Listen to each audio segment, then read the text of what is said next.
c'est très émouvant. Il y a quelque chose, un côté intimiste qui fait que je me sens très, très, très près des gens, très proche, et que les émotions, je pense que traversent d'une manière très directe.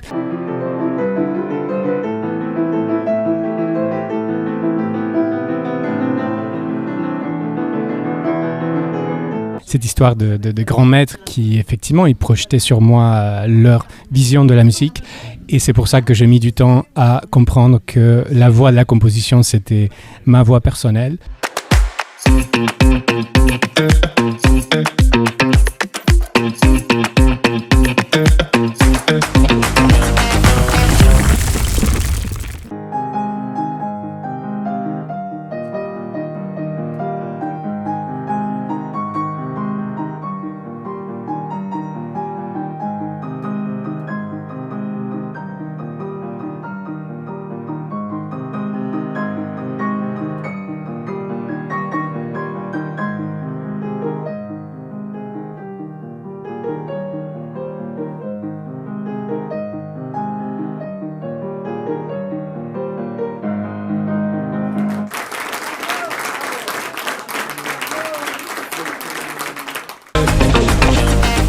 Je n'appellerais pas ça un spectacle, comme vous me le suggérez, ni même un récital, mais plutôt un récit, une succession de tableaux.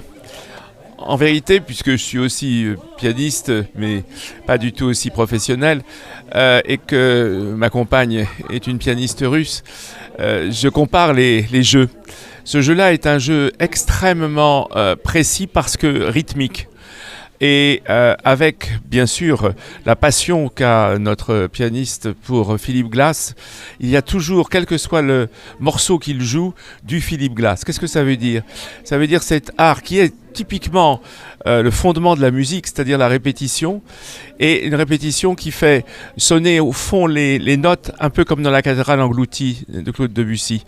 Et avec l'accord, je me disais, étant par ailleurs écrivain, que j'allais demain essayer d'écrire un texte où je m'inspirerais de cette trilogie ou plus, puisque avec les 5 doigts on peut assumer pas mal d'expressions.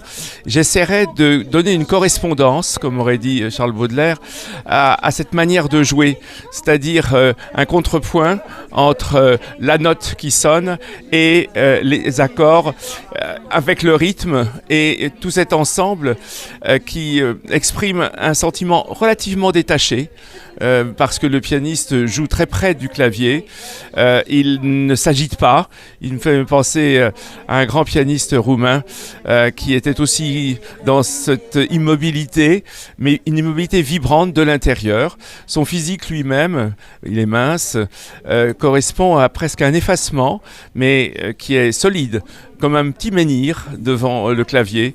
Et d'une certaine façon, vous disiez spectacle, et je reviens à votre phrase, peut-être que c'est un spectacle de le voir jouer parce que c'est tout l'être qui est en mouvement.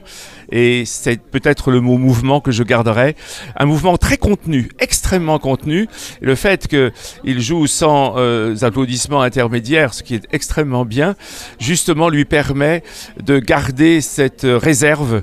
Et d'une certaine façon, c'est un lieu clos, mais qui ouvre ses portes. Voilà ce que j'ai ressenti ce soir. Merci. Alors, qu'est-ce que j'ai pensé ? Déjà, j'ai passé une grande journée de travail où on a parlé de l'énergétique ayurvédique, et finir la soirée avec de la musique, avec Silas, ça m'a fait voyager encore plus dans le corps.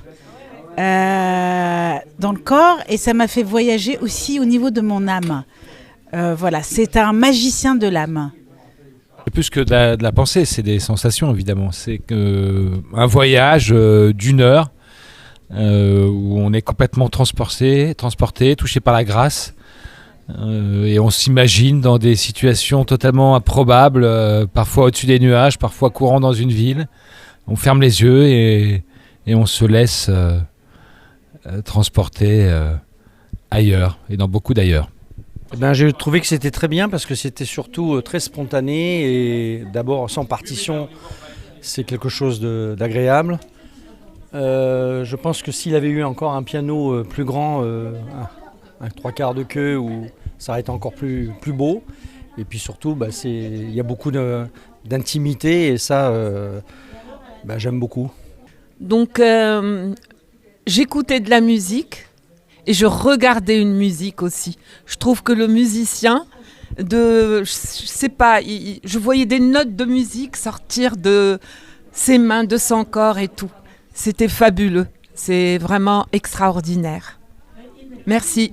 Alors Silas, c'est à chaque fois un bain d'émotions, un grand voyage. Je pars dans un film cinémascope, je ferme les yeux et je pars pendant 1 heure. Et c'est 1 heure de bain d'émotions et c'est vraiment superbe.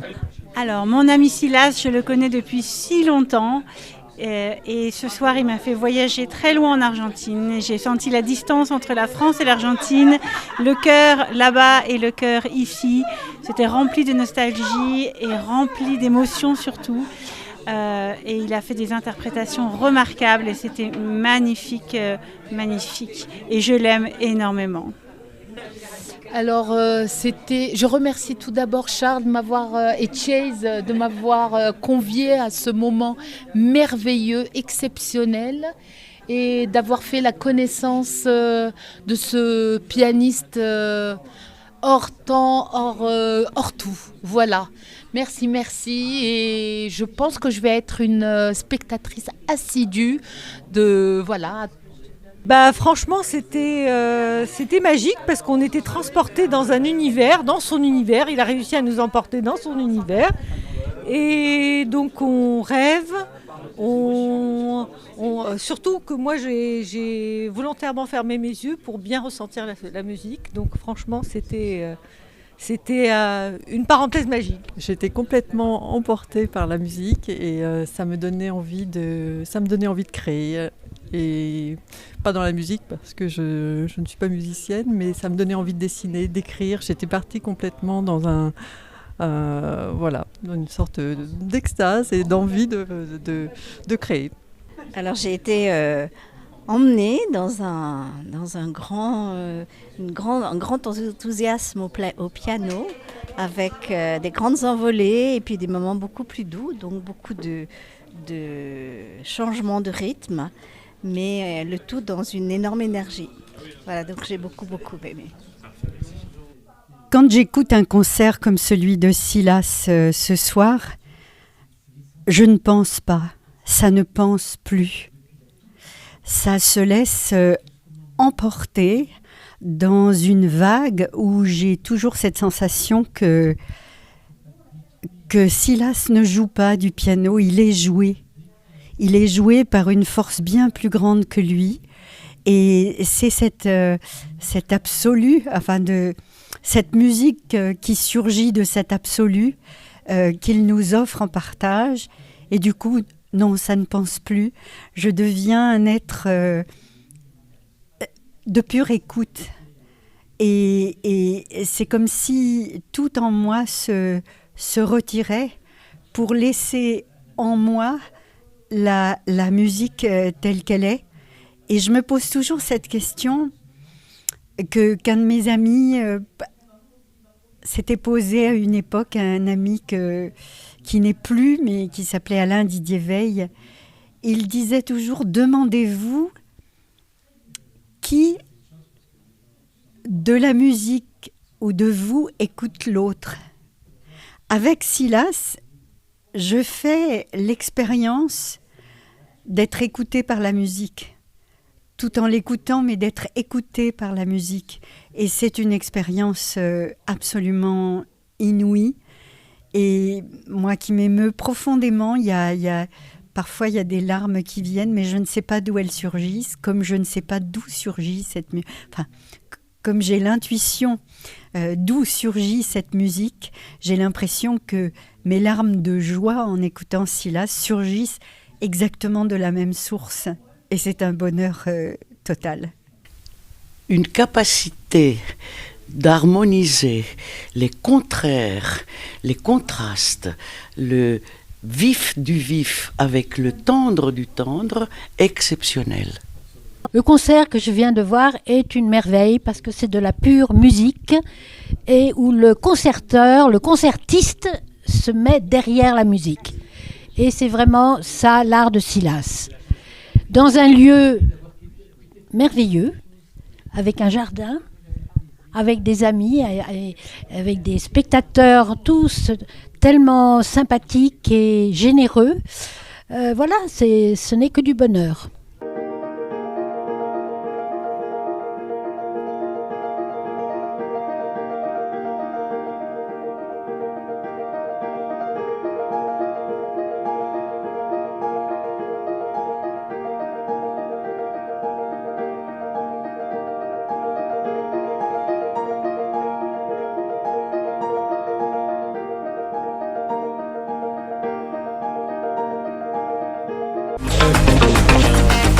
Bonjour, je m'appelle Silas Bassa, pianiste-compositeur d'origine argentine.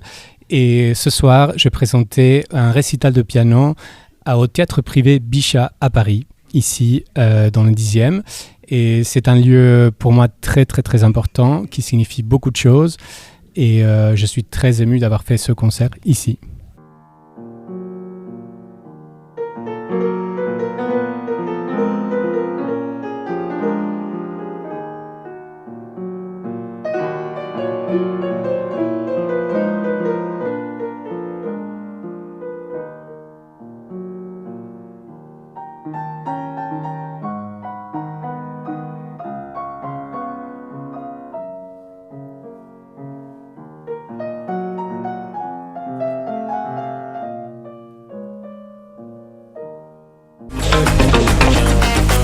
Donc ce soir, j'ai présenté plusieurs de mes compositions qui sont dans mes 4 disques, issus de mes 4 disques.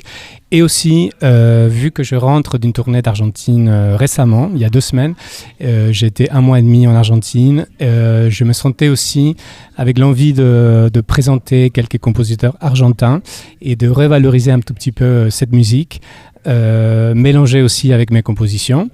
Et donc c'est la 9e représentation qu'on fait ici dans ce théâtre. Et donc à chaque fois c'est beaucoup d'émotions.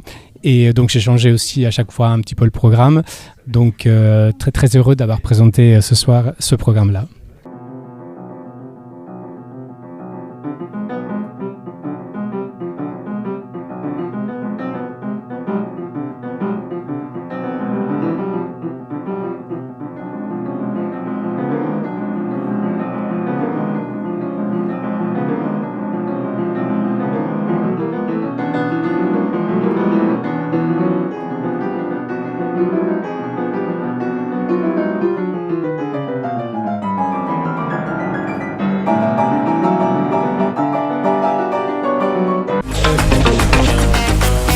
Alors ce concert, pour moi c'est très important parce que c'est un lieu que j'habite aussi et on n'avait pas eu cette opportunité de pouvoir faire ces concerts parce qu'il n'y avait pas de piano.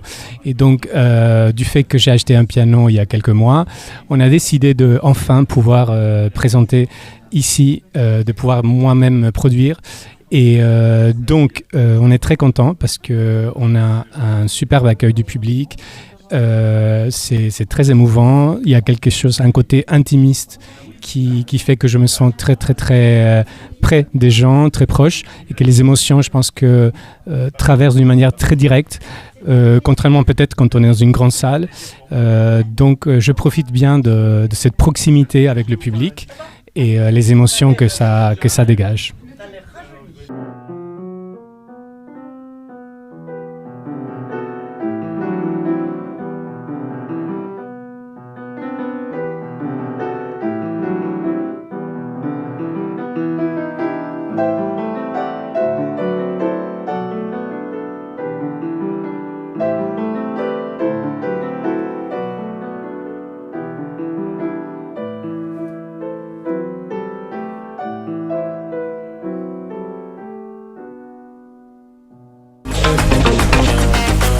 Donc maintenant la suite, on a encore quelques dates ici.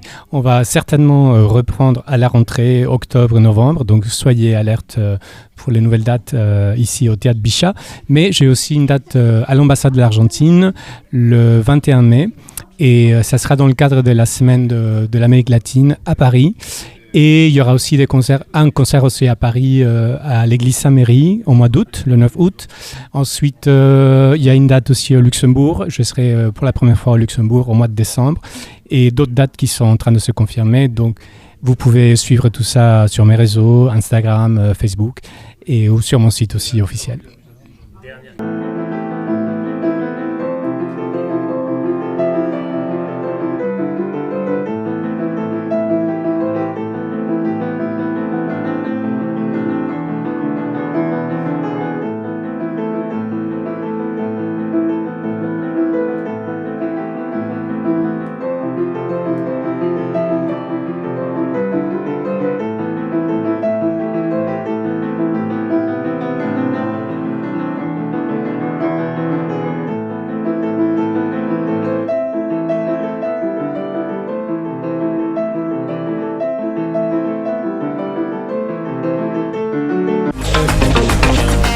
Alors, pour les jeunes générations, en imaginant le conseil que moi j'aurais aimé avoir eu à cette époque-là, c'est un moment difficile parce que quand on est jeune, on veut aller vite, on veut le succès tout de suite, on veut la reconnaissance tout de suite. Et donc, moi, ce que je dirais aux jeunes, c'est, même si c'est très difficile parce qu'à cet âge, on a envie que ça aille vite, je dirais, regarde au-delà des fruits de l'action. C'est-à-dire, fais les choses, continue à apprendre, toujours, forme-toi jusqu'au bout, n'arrête pas de te poser des questions, de te remettre en question et chercher sa voix, sa petite voix à l'intérieur, au-delà de ce que les autres te disent ou ce que le maître puisse projeter sur nous, parce que j'ai eu aussi cette histoire de grands maîtres qui, effectivement, ils projetaient sur moi leur vision de la musique. Et c'est pour ça que j'ai mis du temps à comprendre que la voix de la composition, c'était ma voix personnelle. Mais je l'ai enfin trouvée. Donc, je leur dis de persister, de persévérer et de croire en eux.